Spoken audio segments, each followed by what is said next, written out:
Café Philo au McDo ce week-end, comme lundi, nous avons parlé quel Dieu, qu'est-ce que c'est que ce Dieu, quels sont les dieux qui sont en présence.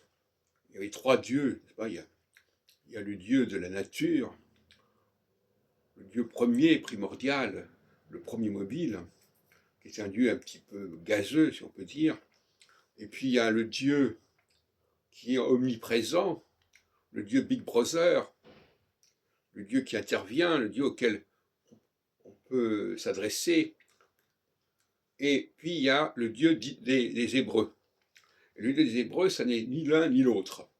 Le Dieu des Hébreux, c'est un Dieu, c'est le Deus Faber, c'est un Dieu qui fabrique quelque chose, qui fabrique un système, qui fabrique un mécanisme. Et l'astrologie est au cœur de ce mécanisme, évidemment. Et au moment où ce mécanisme fonctionne, il n'a plus besoin d'être là.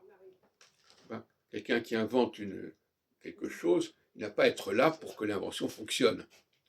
Donc, pour que la création soit une vraie création, il faut qu'elle n'ait pas besoin de son créateur. Ça, c'est un point qu'on oublie souvent.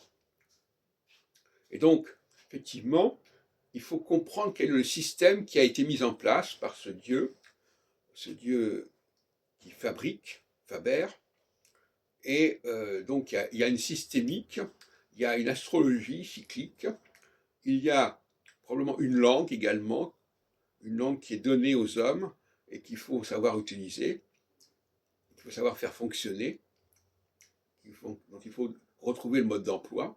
Et puis, il y a aussi des peuples, des personnes qui ont un rôle à jouer. Ce sont des... Moi, j'aime bien le problème, moi, ça ne me gêne pas de dire que les gens sont des machines.